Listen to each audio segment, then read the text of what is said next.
Just months into US President Donald Trump's second term, Taiwan faces a double whammy.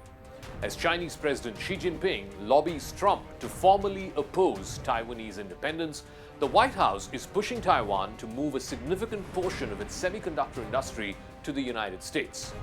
In return, America is guaranteeing Taiwan protection against China.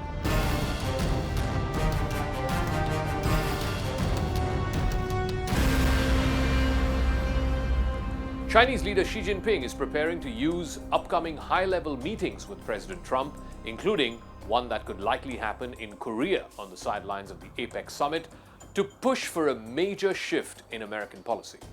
Xi Jinping wants a formal statement from Donald Trump opposing Taiwan's independence.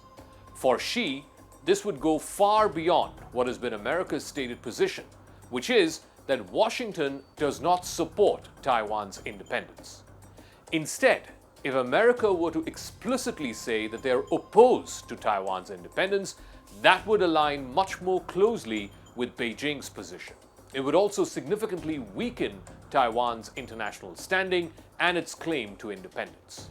This would, if it happens, once and for all, end the strategic ambiguity by America around Taiwan.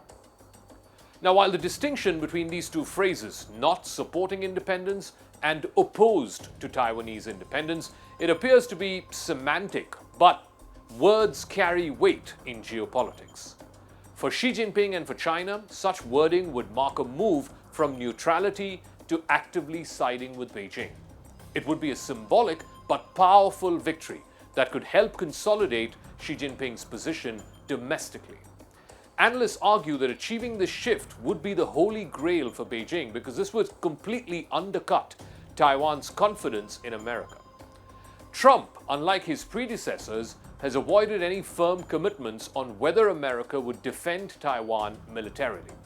He has also said that by doing so, it would weaken his negotiating position with Xi Jinping. Instead, Trump has highlighted a personal assurance from Xi Jinping that China would not invade Taiwan during Trump's presidency. This ambiguity has raised questions about whether Washington is prioritizing a trade deal with China over its long-standing security commitments to Taiwan's sovereignty. But that is not all. The Trump administration is also pushing Taipei to shift a large part of its semiconductor chip production to the United States. The aim is that half of America's semiconductor chips are manufactured domestically. Washington has held discussions with Taipei about the 50-50 split in semiconductor production. If this were to happen, it would significantly reduce American dependence on Taiwan. This was confirmed by the US Commerce Secretary Howard Lutnick, but Taiwan has reportedly rejected this offer. Why this is important is because Taiwan produces over 90% of the world's advanced semiconductors.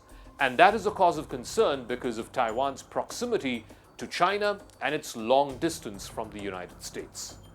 Howard Lutnick's goal is to reach about 40% domestic semiconductor production in America by the end of President Trump's term, and that would require upwards of $500 billion in local investment. Taiwan's stronghold on semiconductor chip production is thanks to the Taiwan Semiconductor Manufacturing Company, or TSMC. It is the world's largest and most advanced chip maker, which handles production for American tech heavyweights like Nvidia and Apple. Taiwan's critical position in the global semiconductor production supply chain is believed to have assured it defense against military action from China. Now, this is often referred to as the Silicon Shield theory, that semiconductors will always mean, ultimately, an American security backstop. But recent moves by the Trump administration have fueled unease in Taiwan. The US delayed military aid to Taipei. It denied Taiwanese President Lai Ching-te a transit stop on American soil while he was on a visit to Latin America. Eventually, he had to cancel that trip to Latin America. Officials say that the decision was designed to avoid influencing Taiwan's domestic politics. But critics see this as evidence of Washington soft-pedaling support for Taiwan in order to appease Beijing. Experts say that Xi Jinping views Trump's desire for a sweeping trade deal and his transactional approach to diplomacy as perhaps the best opening that China has had in years. If progress is incremental, then Beijing believes that persistent pressure could gradually erode Taiwan's trust in Washington. She has had some diplomatic success with Trump of late, particularly when it comes to tariffs. The tariffs on China have been paused for 3 months, but getting the United States to actively oppose Taiwanese independence, that doesn't seem like that much of a sure shot. Though Trump doesn't seem to give a damn about Taiwan, many in his party, the Republican Party, actually do. And this move, certainly in the US Congress, would be seen as unequivocally capitulating to China. The coming months will test whether Trump can balance his pursuit of an economic bargain with China with the need to maintain deterrence in the Taiwan Strait. American officials insist their one-China policy remains unchanged. But Beijing's strategy is to keep pushing until Washington tilts further away from Taipei. For Xi Jinping, a formal American rejection of Taiwanese independence would represent not just a diplomatic coup, but a step closer to his long-term goal of reunification.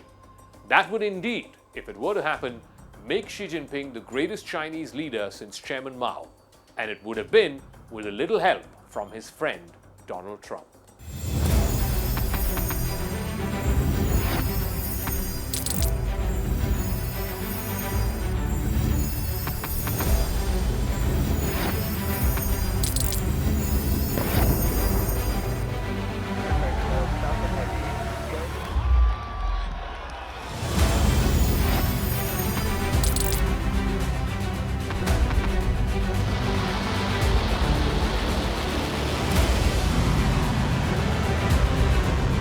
Fighting so long and so hard that they don't know what the they're doing.